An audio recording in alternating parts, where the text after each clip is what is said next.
महात्मा गांधी ने क्या किया, उन्होंने उस कानून को फाड़ दिया। तो मैं गांधी की तरह इस कानून को फाड़ता हूं। ये अनकॉन्स्टिट्यूशनल है सर। इस देश में झगड़े पैदा करने का काम बीजेपी करना चाहती है। जब मैं अपनी प्रॉपर्टी को अल्लाह को मालिक बनाकर दे रहा हूं, आप कह रहे बच्चियों की फिक्र नहीं है। इतनी मोहब्बत आप बिल्किस बानो से दिखा देते तो आपके लिए दुआएं देती। आप क्रोचर है, जो काबिज है वो रातों रात मालिक बन जाएगा और एक गैर मुस्लिम वक्फ बोर्ड को एडमिनिस्टर करेगा। ये आर्टिकल 14 के इक्वल प्रोटेक्शन का वायलेशन। कल कलेक्टर या डिस्ट्रिक्ट ऑफिसर बोलेगा कि भाई साहब ये गवर्नमेंट प्रॉपर्टी है, स्टिकर लगा दिया जाएगा, मस्जिद बंद गवर्नमेंट प्रॉपर्टी हो गई। क्या मजाक है बताइए आप, ये डेमोक्रेसी है? नॉमिनेट भी स्टेट गवर्नमेंट करेगी, वो अगर डिक्टेटर बन जाएगा जैसा आज भारत में हो रहा है तो वो भी नहीं हटेगा। बहुत शुक्रिया सर। स्पीकर सर, मैं ये वक्फ तरमीमी बिल की मुखालिफत में खड़ा हुआ हूं। किसी एक शायर ने बड़ा अच्छा कहा था, जब भी ज़मीर और ज़र्फ का सौदा हो दोस्तों, जब भी ज़मीर और ज़र्फ का सौदा हो दोस्तों, कायम रहो हुसैन के इनकार की तरह। सर, ये वक्फ तरमीमी बिल भारत के गयूर मुसलमानों के ईमान पर, इबादत पर एक हमला है। नरेंद्र मोदी की हुकूमत ने इस मुल्क की सबसे बड़ी अक़लियत के खिलाफ एक ऐलान जंग कर दिया और ये जंग ना सिर्फ मेरे जिस्म पर है बल्कि मेरी आज़ादी पर, मेरी समाजी और माशी मार्जिनलाइजेशन पर है, मेरी शहरियत पर है, मेरे मदरसे, मस्जिदों, खानखाहों और दरगाहों को निशाना बनाया जा रहा है। और ये हुकूमत सच्चाई को नहीं बयान कर रही है कि ये तरमीमी बिल से मुसलमानों का तहफ़्फ़ुज़, तरक्की और गुर्बत का खात्मा होगा। ये सरासर झूठ है। सर, अगर आप आइन के आर्टिकल 14 को देखेंगे तो उसमें लिखा हुआ है इक्वल प्रोटेक्शन। अब आप देख लीजिए सर कि हिंदू, सिख और जैन को और बौद्ध को उनके एंडोमेंट में तहफ़्फ़ुज़ मिलेगा क्योंकि उनका एंडोमेंट बाय यूजर बरकरार है और उनका एडमिनिस्ट्रेशन उनके हाथ में होगा। कि गैर हिंदू या गैर उनके मजहब का आदमी दान भी दे सकता है उनके लिए और एंडोमेंट बोर्ड का तहफ़्फ़ुज़ भी मिलेगा क्योंकि उसके ऊपर ओवरराइडिंग क्लॉज अप्लाई नहीं होगा, लिमिटेशन का कानून उस पर अप्लाई नहीं होगा। उसके बरक्स ऑपोजिट आप देख लीजिए, मुस्लिम वक्फ को वक्फ बाय यूजर निकाल दिया गया। एक मुस्लिम वक्फ की जायदाद पर कब्जा होगा, लिमिटेशन लगेगा तो जो एनक्रोचर है, जो काबिज है, वो रातों रात मालिक बन जाएगा और एक गैर मुस्लिम वक्फ बोर्ड को एडमिनिस्टर करेगा। ये आर्टिकल 14 के इक्वल प्रोटेक्शन का वायलेशन। अब आर्टिकल 14 में सर इक्वालिटी बिफोर लॉ भी है और उसका कैसा वायलेशन हो रहा है कि कोई आर्बिट्ररी स्टेप नहीं ले सकता और कोई भी ऑफिशियल किसी भी तरीके से गलत आर्बिट्ररी फैसला नहीं लगा। यहां पर आप एक डेजिग्नेटेड ऑफिसर को रखकर वो फैसला लेगा कि ये जायदाद वक्फ की है, गवर्नमेंट की है। क्या ये प्रिंसिपल्स ऑफ नेचुरलिटी के खिलाफ नहीं है जिसका तकर्रुर एग्जीक्यूटिव करती है? ये हमारे theory of separation of powers Bharat के आइन का बेसिक स्ट्रक्चर का हिस्सा है। क्या इसका वायलेशन नहीं है? सर, आर्टिकल 25 का वायलेशन कैसे है कि आप मुसलमानों से वक्फ बाय यूजर छीन रहे हैं और फिर आप कर्ब कर रहे हैं वक्फ वाल औलाद को, मगर वहीं पर दूसरे धर्म के मानने वालों को उनके मजहब पर चलने की पूरी इजाजत है। लफ्ज जो आर्टिकल 25 में इस्तेमाल हुआ सर, वो इक्वली एंटाइटल्ड, यहां पर मुसलमानों के इक्वल एंटाइटल्ड नहीं हो रहा। अभी हम गृह मंत्री का, वजीर दाखिला का यहां पर उनका हमने तकरीर सुनी, यहां पर वो ये कहते हैं, वजीर दाखिला, शायद वो कटमुल्ला की जबान ना कह दें, वजीर दाखिला कहने पर वजीर दाखिला ने अपने बयान में कहा कि बोर्ड और काउंसिल जो होगा वो माने वक्फ इस्लाम से अलग है। सर, अगर ये बात सच है आपकी तो फिर आपको यह कानून बनाने की जरूरत ही नहीं है। आप एक नॉन स्टैट्यूटरी बॉडी बना दीजिए। ये जो कानून बन रहा है ना सर, ये आर्टिकल 26 इसका सोर्स है और आर्टिकल 26 जब इसका सोर्स है तो आर्टिकल 26 का ABCD क्या कहता है कि रिलीजियस डिनोमिनेशन को अपने मजहब के अफेयर्स खुद चलाना, मूवेबल इमूवेबल प्रॉपर्टी को लेना और एडमिनिस्टर करना। जब हिंदू धर्म को, बौद्ध धर्म को, सिखों को यह राइट दिया गया है तो आप कैसे मुसलमानों से छीन रहे हैं? तो यह आर्टिकल 26 का ग्रेव वायलेशन है। तो सर, अब वक्फ व यूजर का मामला देखिए, मिनिस्टर साहब ने कहा कि एंक्रोचमेंट हो रहा है, 17,000 एंक्रोचमेंट हुए हैं। तो यही नरेंद्र मोदी की हुकूमत ने 2014 में उस वक्त के मंत्री ने एक वक्फ properties eviction of unauthorised occupants bill को इंट्रोड्यूस किया। आपने विड्रॉ कर लिया 2024 में उसको। क्यों विड्रॉ किया सर आपने? जब आप मान रहे थे कि एंक्रोचमेंट हो रहा है तो आपने बिल को विड्रॉ कर लिया। अच्छा सर, अब वक्फ व यूजर को आपने निकाल दिया, माने कंडीशन क्या लगाए कि अगर उसमें डिस्प्यूट होगा और गवर्नमेंट प्रॉपर्टी होगी। सर डिस्प्यूट तो है, मिसाल के तौर पर मोहिबुल्लाह साहब जिस मस्जिद के इमाम है, पार्लियामेंट के सामने मस्जिद है सर, 123 प्रॉपर्टीज में मस्जिद है, डिस्प्यूट चल रहा है। कल कलेक्टर या डिस्ट्रिक्ट ऑफिसर बोलेगा कि भाई साहब ये गवर्नमेंट प्रॉपर्टी है, स्टिकर लगा दिया जाएगा, मस्जिद बंद, गवर्नमेंट प्रॉपर्टी हो गई, होगी ना सर? अब ये बताइए, आप जब से यहां पर पूरे बीजेपी रूलिंग पार्टी हमको ज्ञान दे रहे हैं कुछ नहीं होगा, कुछ नहीं होगा, मैं दलील के साथ बता रहा हूं आपको। ये मस्जिद दिल्ली गवर्नमेंट बोलती हमारी है, वक्फ दिल्ली वक्फ बोलता हमारी है। तो सर वक्फ यूजर, अगर मैं अपनी गवर्नमेंट के खिलाफ वक्फ बोर्ड वक्फ यूजर इस्तेमाल नहीं करेगा तो क्या है सर? अच्छा, ये अमेंडमेंट जब हो जाएगा तो मुझे कहने दीजिए सर, सिर्फ प्राचीन मंदिरों की हिफाजत होगी, मस्जिदों की नहीं होगी। अब सर आप आ जाइए, अगर डिस्प्यूट मेरा एंशिएंट मॉन्यूमेंट से वक्फ का, एक मिसाल दे रहा हूं, दिल्ली में 172 वक्फ प्रॉपर्टीज एएसआई कंट्रोल में है, मैं तो हार ही गया वो, क्योंकि मेरे पास डॉक्यूमेंट नहीं है। आप कह रहे हैं कि डॉक्यूमेंट चढ़ाओ। अगर मेरा गवर्नमेंट से डिस्प्यूट चल रहा है, मैं तो क्लेम ही नहीं कर सकता, क्योंकि आप जज बनेंगे, आप ही फैसला करेंगे, और जब तक आप फैसला नहीं करते वो वक्फ की प्रॉपर्टी नहीं होगी। वो प्रोविजन डाल दिया आपने। अच्छा, अगर मेरा डिस्प्यूट एंक्रोचर से होगा सर, तो एंक्रोचर में तो आपने तो 107 को डिलीट कर दिया। आप रातों रात खाबिज को, एंक्रोचर को मालिक बना रहे हैं। सर मैं ये पूछना चाहता हूं आपके जरिए हुकूमत से, एक मुंबई में एक बहुत बड़े दौलतमंद है, खोजा बरादरी का यतीम खाना था, उन्होंने 2004 या 5 में 22 करोड़ में खरीद लिया। वो केस सुप्रीम कोर्ट में, क्या आप उनको मालिक बनाना चाहती है लिमिटेशन एक्ट अप्लाई करके? हमको बताइए, हम जानना चाह रहे हैं। और सच्चर कमेटी ने सर 2007 में कहा कि दिल्ली के 123 प्रॉपर्टीज की मार्केट वैल्यू 6,000 करोड़ की। आज हम 2025 में आ गए, क्यों आप उन प्रॉपर्टीज के खिलाफ पड़े हुए? 1976 में उस वक्त के वजीर आजम इंदिरा गांधी लेटर लिखा, इसको आप दे दीजिए, मगर आप उसको मानने को तैयार नहीं है।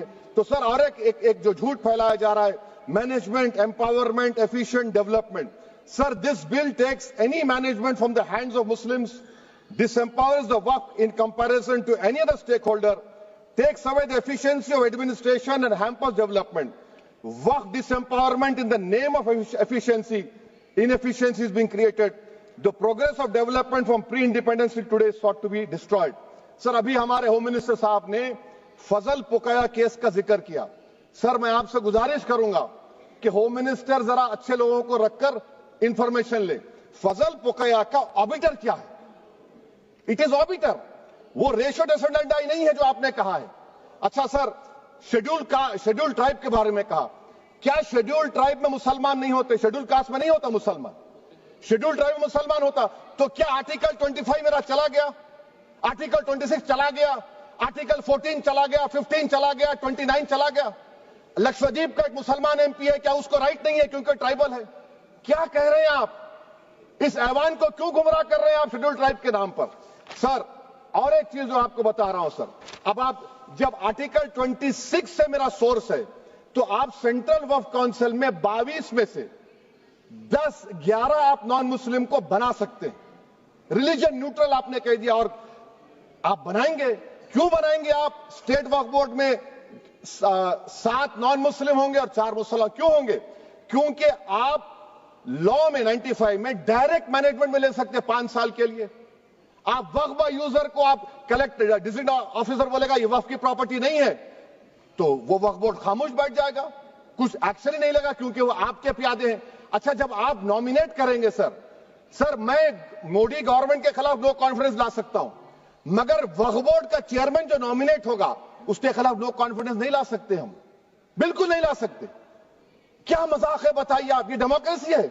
नॉमिनेट भी स्टेट गवर्नमेंट करेगी, वो अगर डिक्टेटर बन जाएगा जैसा आज भारत में हो रहा है तो वो भी नहीं हटेगा।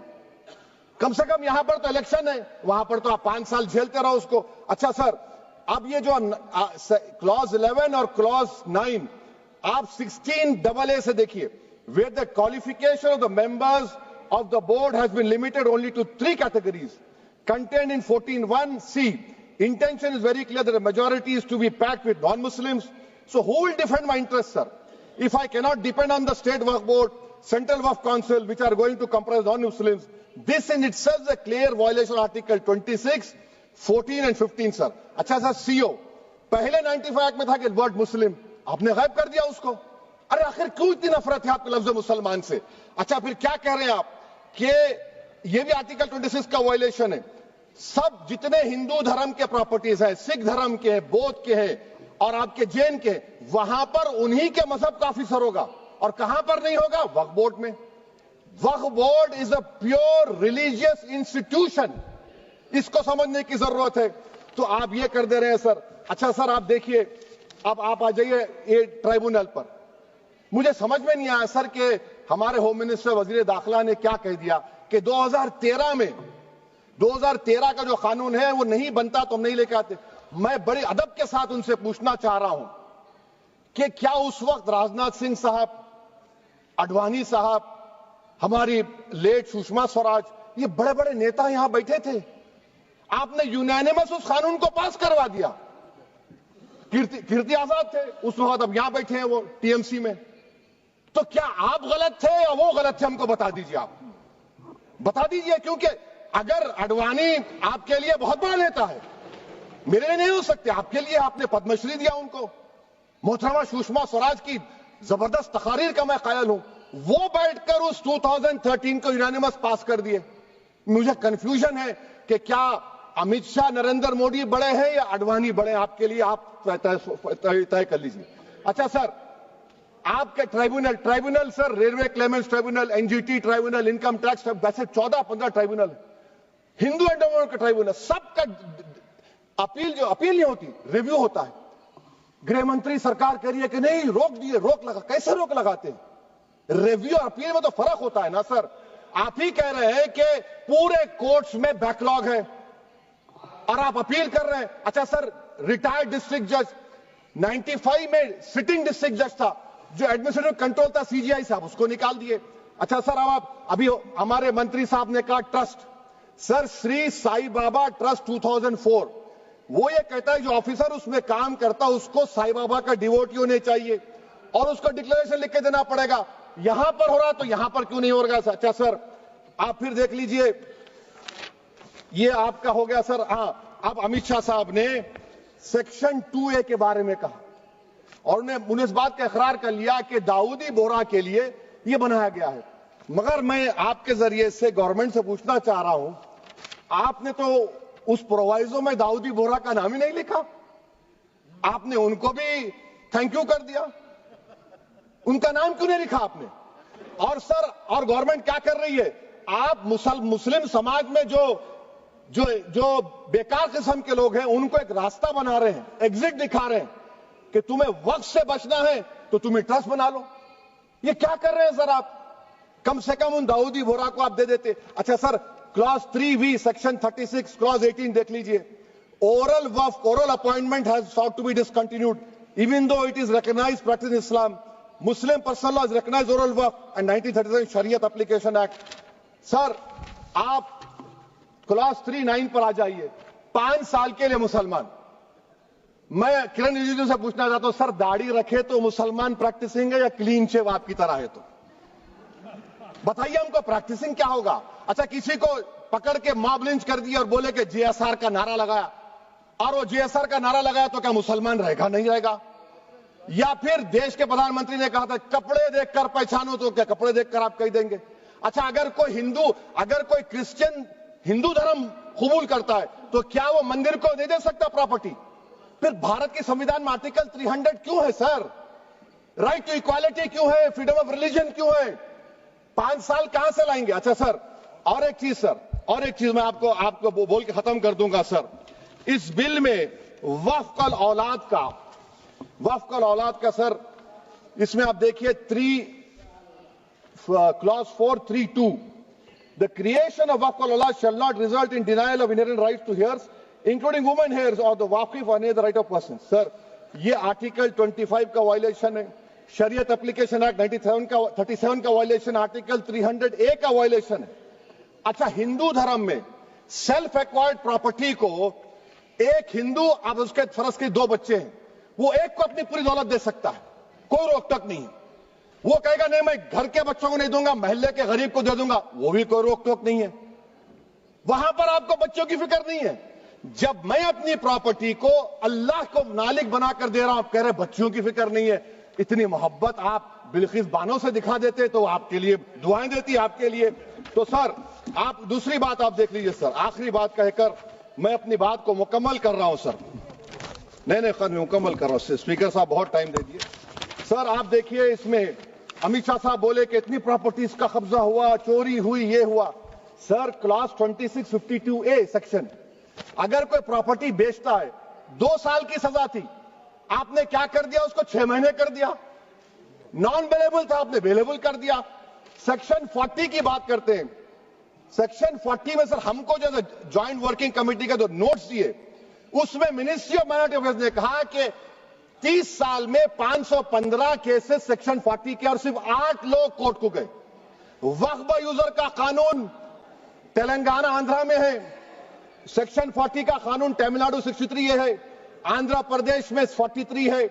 और सर आप डायरेक्शन दे रहे हैं। अच्छा, क्लॉज 4218B देखिए सर, आप रूल बना रहे हैं, कोऑपरेटिव फेडरलिज्म के खिलाफ है, इतना रूल बना रहे हैं। और आखिर में सर मैं आपको बताना चाह रहा हूं स्पीकर साहब, ये बिल का मकसद सिर्फ मुसलमानों को जलील और रुस्वा करना है, मुसलमानों को दूसरे दर्जे का शहरी बनाने का इनका मकसद है।